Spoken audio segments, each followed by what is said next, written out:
Dans cette vidéo, nous allons étudier la trajectoire d'une pierre initialement jetée du sol avec une vitesse v0 et un angle alpha avec l'horizontale. Nous allons étudier cette trajectoire avec et sans frottement. Alors avant toute chose, il est toujours intéressant de regarder ce qui se passe dans une expérience ou dans ce cas-là dans une expérience numérique. Qu'est-ce qui se passe quand je jette une pierre sans frottement? Eh bien, la trajectoire de la pierre apparaît comme une parabole a priori. Si maintenant on met des frottements, la trajectoire est totalement différente, beaucoup plus difficile à appréhender, et nous allons essayer dans cette vidéo d'arriver à modéliser ces deux trajectoires. Pour cela, on commence par une petite étude mécanique où l'on va définir tout d'abord le système, qui est la pierre, le repère OX, Y, Z, puis effectuer un bilan des forces. Il y a évidemment le poids de la pierre, vertical dirigé vers le bas, et la force de frottement qui est opposée au vecteur vitesse. Nous allons, dans le cadre de cette étude, utiliser une force de frottement très simple qui sera proportionnelle à la vitesse et, encore une fois, opposée à celle-ci. Le principe fondamental de la dynamique donne P plus F égale ma. On projette ensuite selon X et Y et on trouve une relation entre les accélérations en X et en Y.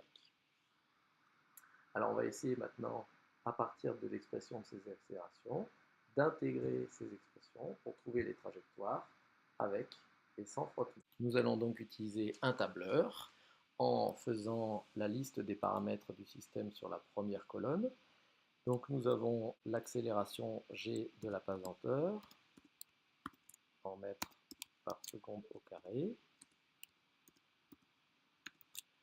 Nous avons éventuellement la masse de la pierre. On va prendre 100 grammes. Nous avons encore le coefficient de proportionnalité entre la force de frottement et la vitesse. Donc son unité, c'est une force, donc c'est des newtons. Et je divise par l'unité de la vitesse, c'est-à-dire mètres les secondes. Alors, comme à chaque fois que j'ai un coefficient à mètre, je mets 1. Je le ferai varier dans un deuxième temps. Nous avons donc besoin d'une première colonne qui est le temps, puisque le but du jeu est de trouver l'évolution de x et y, position de la pierre en fonction du temps. Donc le temps en secondes, en commençant par 0. Nous avons ensuite la position x en mètres, la position y en mètres, la vitesse selon x en mètres par seconde,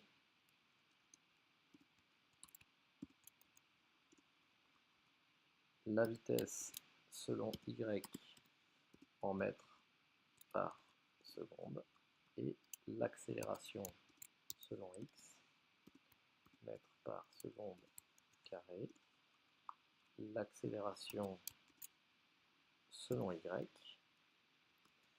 en mètres par seconde au carré. On va colorer d'une certaine façon ces quatre cases qui représentent les conditions initiales. Alors si la pierre est initialement lancée du sol, on va considérer qu'elle part du centre du repère. Quant à savoir sa vitesse initiale, on rajoute ici deux nouveaux paramètres.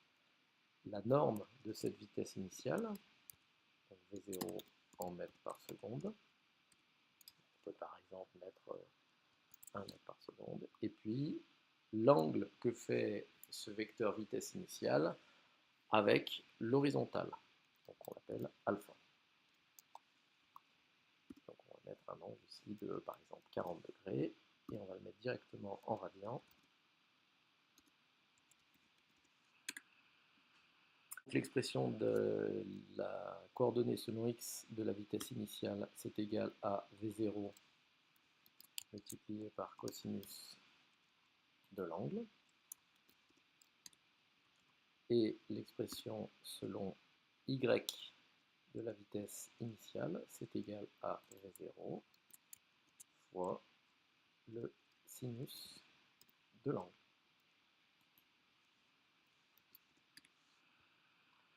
Ensuite, pour trouver AX et AY, j'utilise les expressions que j'ai déterminées tout à l'heure. AX est égal à moins K divisé par M fois Vx, et AY est égal à moins K divisé par M fois Vy. Donc cette fois-ci, c'est un adressage relatif, donc pas de dollar, moins la constante G en absolu.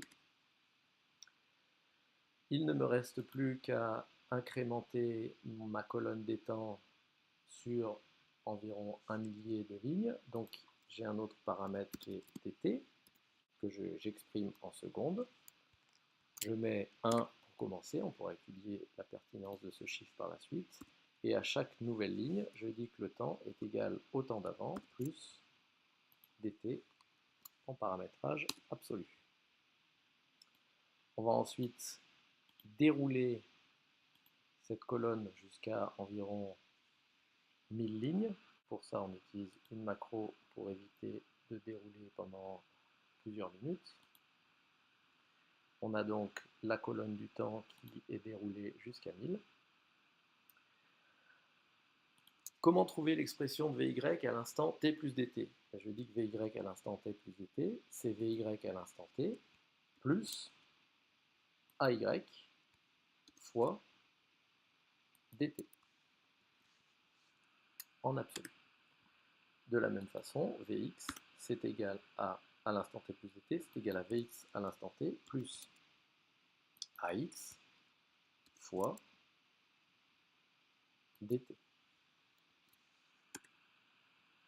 J'intègre une nouvelle fois pour avoir la position en x et y de t plus dt égale y de t plus vy fois dt. Vous noterez que j'ai pris le vy de l'instant t plus dt, ce qui permet de faire une erreur beaucoup plus faible sur l'intégration. On aura l'occasion de revenir là-dessus. De la même façon, x à l'instant t plus dt égale x à l'instant t plus vx de l'instant t plus dt fois dt. Il ne reste maintenant plus qu'à dérouler toutes ces expressions pour obtenir l'équation de la trajectoire.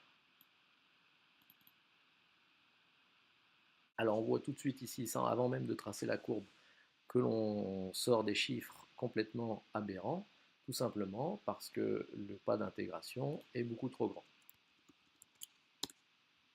En ayant un pas d'intégration plus petit, on va pouvoir regarder, par exemple, tracer y en fonction de x.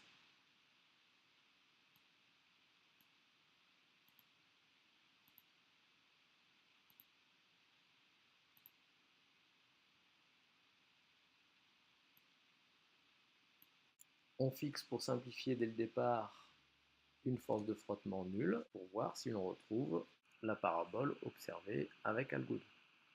On peut mettre un angle d'environ 45 degrés. Le problème, c'est que ma pierre, une fois qu'elle a atteint son maximum, elle va retomber et rentrer dans le sol, ce qui n'est pas très physique. Donc, je peux très bien dire que une fois que y est négatif, et bien à ce moment-là, la modélisation ne m'intéresse plus. Donc, je vais dire que c'est égal à si cette valeur-là est négative,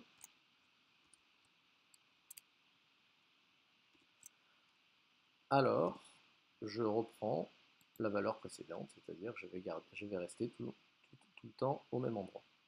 Sinon, je prends effectivement cette valeur.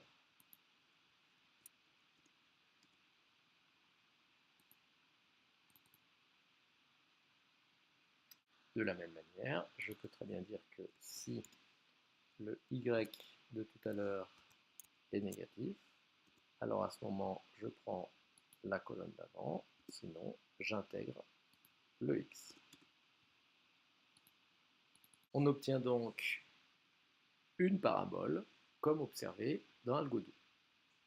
On peut maintenant directement faire varier un certain nombre de paramètres, par exemple la force de frottement. On voit ici qu'avec une certaine force de frottement, la pierre part suivant une parabole et très vite ralentit pour retomber à la verticale. Cette simulation nous a permis de résoudre le problème du jet de pierre avec et sans frottement en intégrant très facilement les équations du mouvement. Voilà, c'est fini.